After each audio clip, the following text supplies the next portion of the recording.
Howdy folks, Jambareeqi here. Hanna-Barbera's Scooby-Doo is a long-running supernatural animated comedy series about the paranormal investigation team Mystery Inc., made up of Fred, Daphne, Velma, Shaggy, and Scooby.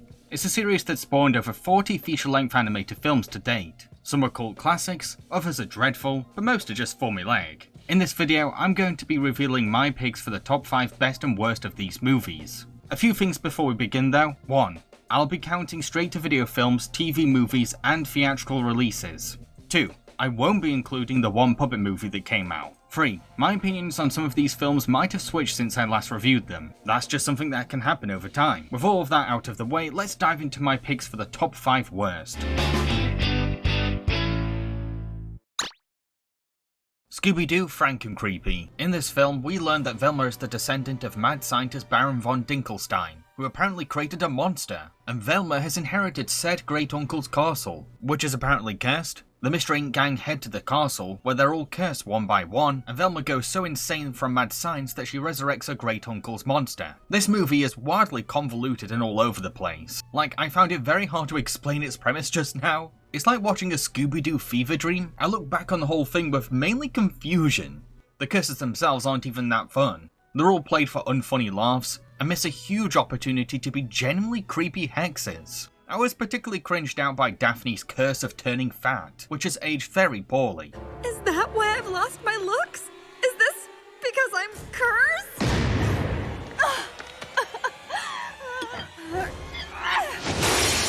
The movie spends most of its running time plodding along, stretching things out with wacky curse antics, and Velma taking forever to getting around to resurrecting the monster. When the mystery does finally become relevant, everything is explained in a long exposition dump, with all the culprits turning out to be old TV show villains that only long-time superfans will recognise. Much like other bad Scooby-Doo movies, Frankencreepy puts pandering fanservice before good storytelling.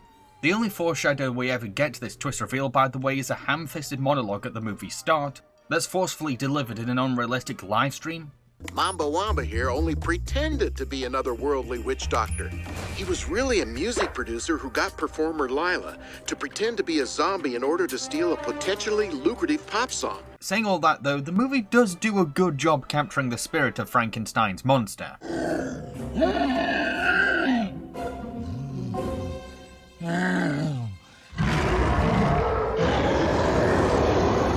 don't turn away. Look at yourself. You're beautiful! This film could have been so much better if it was about Scooby and the gang being given genuinely horrifying curses and having to overcome their supernatural burdens to solve a mystery together, as they all come to realise that hexes can't stop them from doing what they love, and Velma learns more and more about her great-uncle from every clue they discover in the castle. Scooby-Doo and Arabian Nights. In this made-for-TV movie, Scooby and Shaggy become royal food tasters at an Arabian palace. However, they end up eating all of the Caliph's food and have to run into a harem room to hide. The Caliph mistakes Shaggy for a harem lady and chooses him for marriage. So Shaggy delays the wedding by telling the Caliph classic Arabian tales. Out of every Scooby-Doo animated movie, this one felt like the biggest waste of time. It doesn't even feel like a Scooby adventure. There's no mystery, no monsters, and no spooky vibes. It's just Shaggy telling 2 stories that feature other Hanna-Barbera characters. The first story is a reverse gender version of Aladdin, with Yogi Bear as the genie, the one running joke being that Yogi only cares about wishing for food. I can get you baba ganoush, tabbouleh, or hummus. Lip smacking wadarish. It reminds me of one of those tacky Good Times videos, you know the ones. The second story is Sinbad the Sailor, starring Manila Gorilla as Sinbad. This one is even worse, because its comedy is limited to Manila annoying a pirate captain over and over again. That's it. The whole thing screams Saturday morning cartoon filler.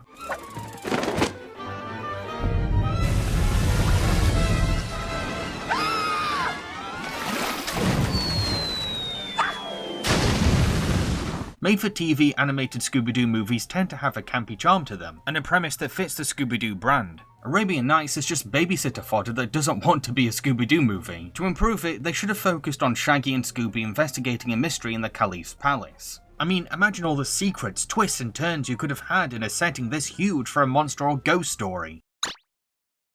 Lego Scooby-Doo Haunted Hollywood. When Scooby and Shaggy end up winning a burger eating contest, their prize turns out to be a free trip to Hollywood, where they visit the struggling Brickton Studios, which turns out to be haunted by the monsters of their classic films. Now, I did not like the other LEGO Scooby-Doo movie, Blowout Beach Bash, but Haunted Hollywood is somehow twice as bad. Much like Beach Bash, a lot of the mysterious atmosphere we expect from a Scooby movie is completely lost in LEGO form, because the plasticness sterilizes everything, and there's nothing menacing about monsters with stubby legs and goofy faces. You can't make LEGO toys intimidating. Sure, it makes things way more friendly for sensitive kids, but many kids watch Scooby-Doo for the spookiness, and those particular children might feel disappointed.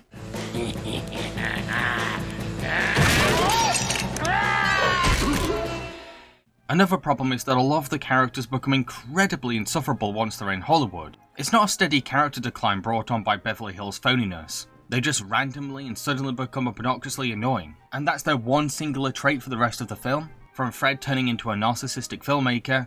How can you call yourself a cinematographer if you don't even know the basics of filmmaking? I don't call myself a cinematographer. To Daphne becoming irritatingly fame-obsessed. Looks like they're getting ready to film a scene. Right now? A film? Do they need an extra? Maybe someone that would bring pizzazz to the screen? Some young, feminine, yet strong personality that would add to the story, so much so that the Academy would do nothing but give her the award for Best Actress to ever exist in the history of the world! The mystery itself is quite underwhelming too. The film is way more invested in wacky studio hijinks than any investigating. Space, the final frontier. I'm Batman. With the Mystery Inc. team only taking the monster threat seriously towards the end of the film. Plus, the culprits are obvious right away.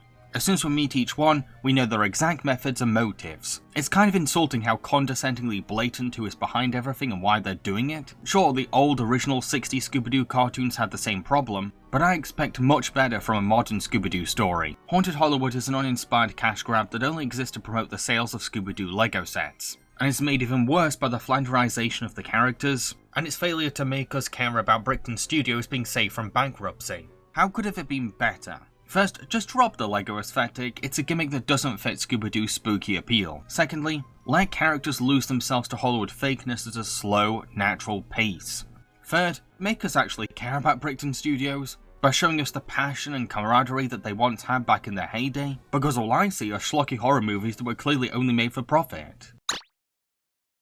Scoob. When Shaggy and Scooby are picked up by the superhero Blue Falcon, it's revealed that Scoob is a special descendant of Alexander the Great's pet dog. Scoob's chosen one destiny creates tension between the best friends, all while Blue Falcon hypes up Scoob's potential. The rest of the Mystery Inc. gang try to track down Shaggy and Scoob, only to discover that Scoob is being targeted by the evil Dick Dastardly, who needs the Great Dane to help him open up the gate to Cerberus. Now, I'm totally down for a modern update of Scooby-Doo. It's something that Mystery Incorporated proved can be done well. But Scoob is less of a clever reimagining that's perfect for the next generation, and more of a cynical hip revisionism. It's almost like Warner Bros. Are embarrassed of Scooby-Doo's retro roots. Most of the main characters have had their unique personalities toned down or drained away. Sure, they talk more like teenagers would today, but they're not the Fred, Daphne and Velma we love. They might as well have renamed them Frank, Debbie and Valerie.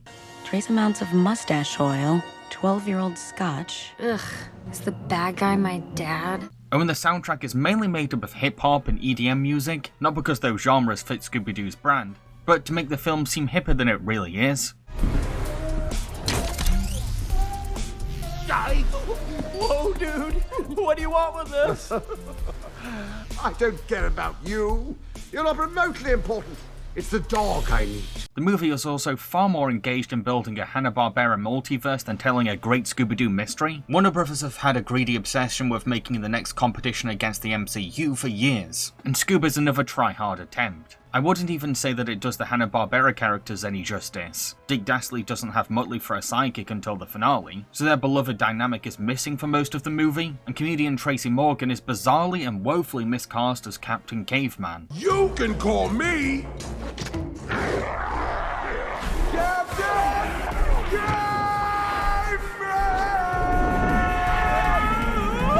The multiverse gimmick also hampers the film with way too many characters, each with their own arcs and plots that bog the film down. I spent the whole film wishing that it was just a Scooby-Doo movie. I did a review of this film a few years ago that goes way deeper into its many problems, so go check that out. I'd say that Scoob could have been easily improved by simply swapping out the Hanna-Barbera-verse gimmick for just a fun Scooby-Doo mystery about a mad scientist hunt for Cerberus.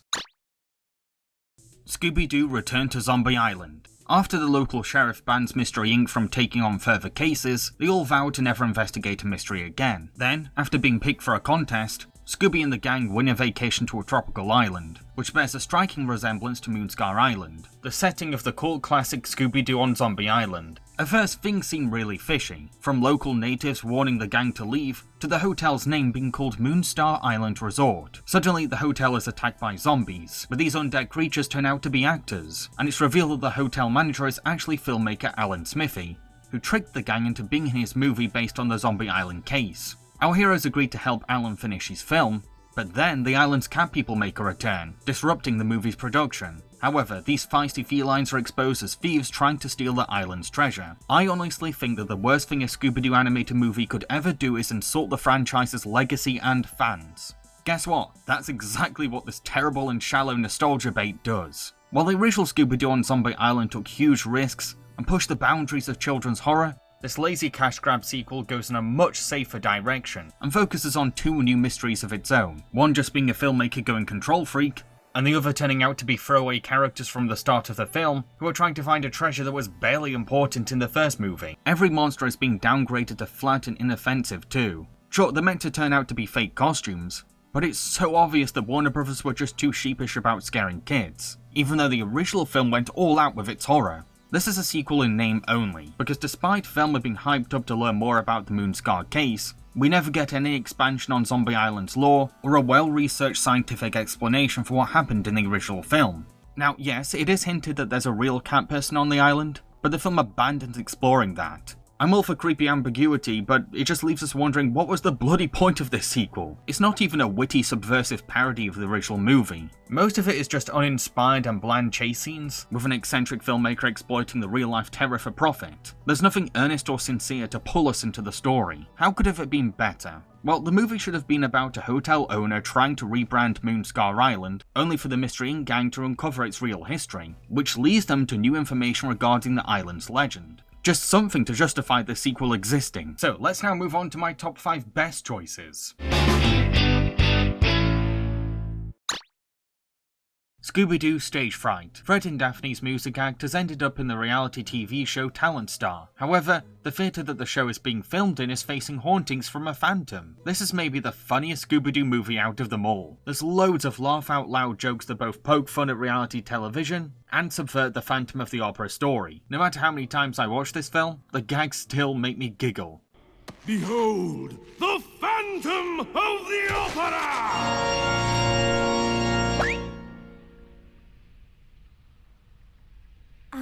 You look fine? What? A huge appeal to the film has to be the wide array of eccentric contestants on Talent Star, as well as the quirky staff working behind the scenes. Some are fun to hate, others are charmingly charismatic, and one is scarier than the Phantom. It's these charismatic characters that give the contest flavour and personality. Oh my gosh, he is adorable. I am not adorable. I am hot. You know what? He kind of is. We do end up rooting for Daphne and Fred, because they have a cute romantic act, and it's their chance to get closer. I love you, yes I do. I love you. But child violinist Emma Gale will also steal your heart, because she's a sweet kid with a lot of musical talent and a supportive family who needs the prize money to save their farm. This makes it tricky to pick who to cheer on when the big night comes, but you'll love the final results. The Phantom himself has a really striking design, with his bulging-eyed bright green skull mask that's an affectionate nod to Lon Chaney.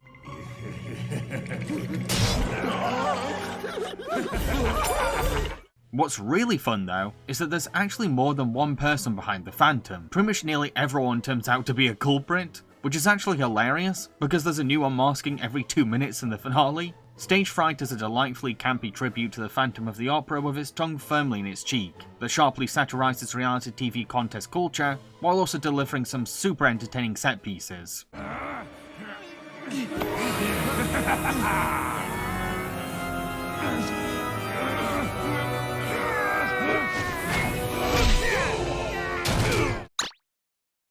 Scooby-Doo Camp Scare. When the Mystery Inc. gang head to Fred's childhood summer camp, Camp Little Moose, to be counselors, they start getting warnings to leave, and keep confronting monsters based on campfire tales. This film is great at capturing the atmosphere of camping.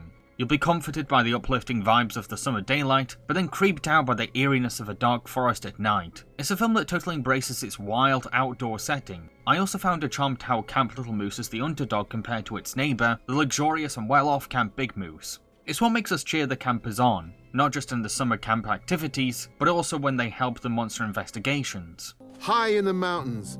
Deep in the spruce? On the shore of a lake. It's Camp Little Moose. Oh, and the monsters in this film? Dang, they're the most intense creatures we've seen in a Scooby-Doo animated film since Zombie Island. Each one is grotesquely detailed, and totally look like they have violent intentions.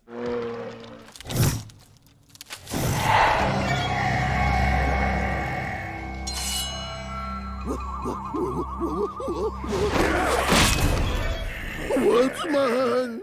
The mystery itself is full of genuine intrigue. I'll admit that the red herrings aren't very subtle, but you still end up speculating that there's more than one culprit, and every clue is carefully drip-fed to us to keep us engaged.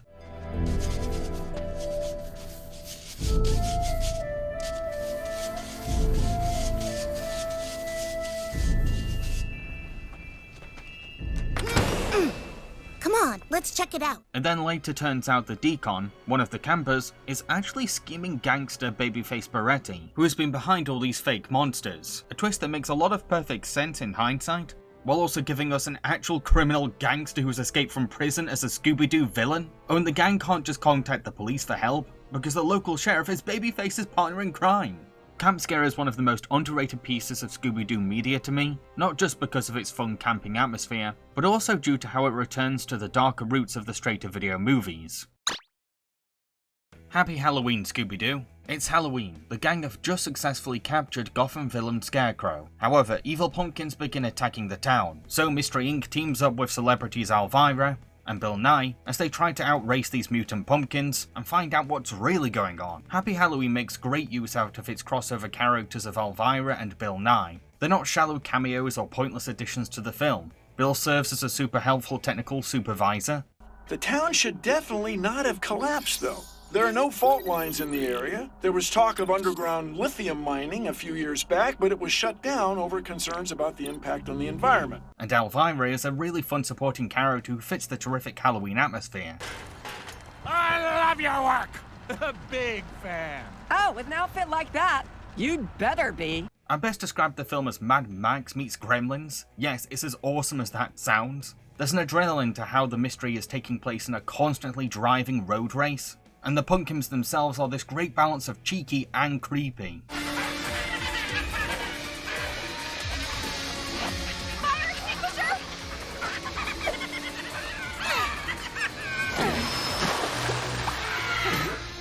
I also loved how Scarecrow was less of a typical villain, and more of a neutral force who ends up being the middleman in this mystery, even stepping in to fight the pumpkins. I especially liked his relationship with Velma, because these two characters are equally intelligent, but have completely different moralities, which leads to some really profound interactions. You said that fear was an irrational reaction. You are incorrect. Fear is ancient, primordial. Fear knows the answer before you do.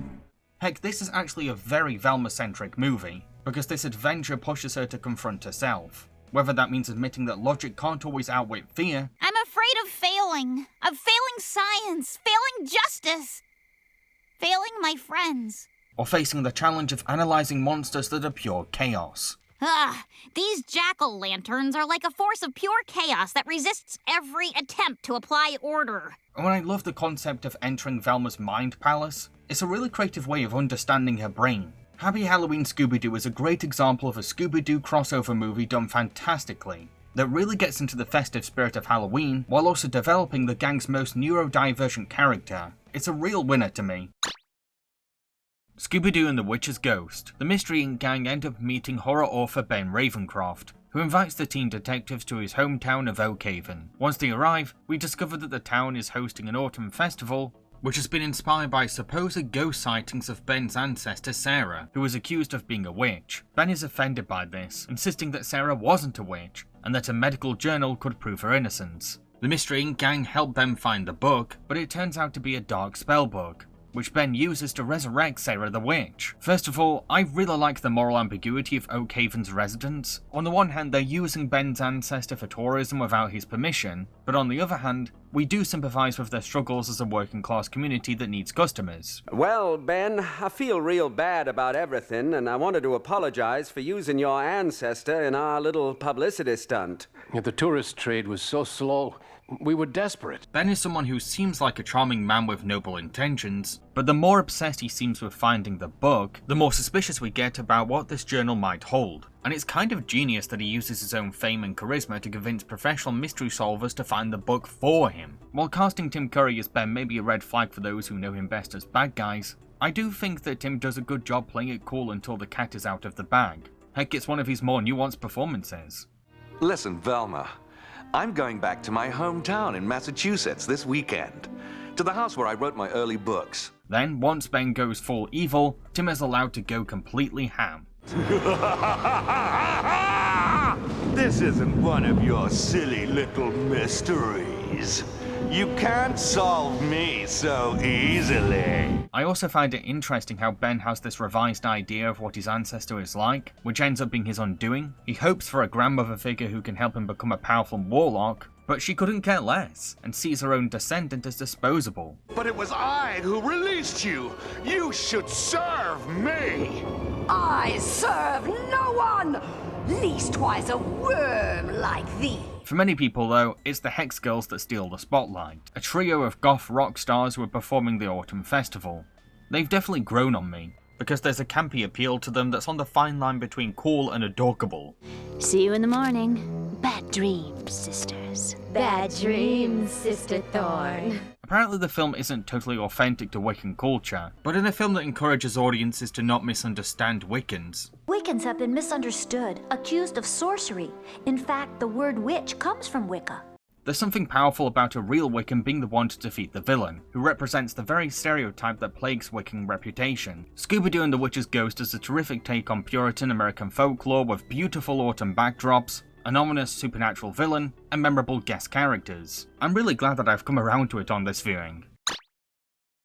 Scooby-Doo on Zombie Island. In this film's timeline, Mystery Inc. is disbanded, and each member has found a new job. However, when Daphne decides to start hosting a TV show about haunted places, the gang are reunited. While looking for spooky locations in New Orleans, a beautiful local woman called Lena invites Scooby and friends to her home on Moonscar Island, owned by the elegant Simone, and said island is supposedly very haunted. While the gang explore Simone's old house, they begin witnessing ghosts that warn them to leave. Things get even creepier when our heroes bump into zombies, and they find out that these undead monsters are real. That's not all. It also turns out that Lena and Simone are cow people who have been luring tourists onto their island to drain their life forces, which means that these zombies are their victims. You see, a long time ago, Lena and Simone were part of a group of settlers. Suddenly, their community was attacked by pirates, who forced them to walk into the bayou, where they were eaten alive by alligators, leaving Simone and Lena as the only survivors. The two pray to their god, who turned them into immortal feline monsters, so that they could get revenge. But they have to restore their life force every harvest moon to stay alive. Scooby-Doo on Zombie Island embodies everything I want from a Scooby-Doo animated film, a movie that respectfully captures the spirit of the cartoon, but also takes the franchise in a daring new direction. I mean, the last thing you can call this movie is predictable. Thanks to the complex lore of Moonscar Island's history, you can't just assume the expected or look at everything in black and white. The typical Scooby formula has been turned upside down. Victims are actually monsters, monsters are really victims, and initial suspects are our heroes' only friends.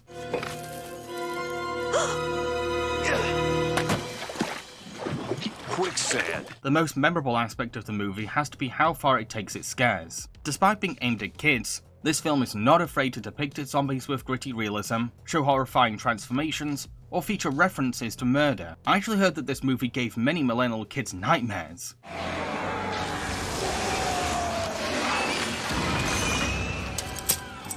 This is not a cute Saturday morning cartoon. It's a supernatural horror that dares to tease the line of what children's entertainment can get away with. Scooby-Doo on Zombie Island is peak Hanna-Barbera filmmaking to me, a spicy Cajun treat that packs a punch, while also expertly deconstructing the franchise itself. So those are my picks for the top 5 best and worst animated Scooby-Doo movies. Which films would you choose? I've been Jambareeqi, feel free to subscribe, cheerio folks.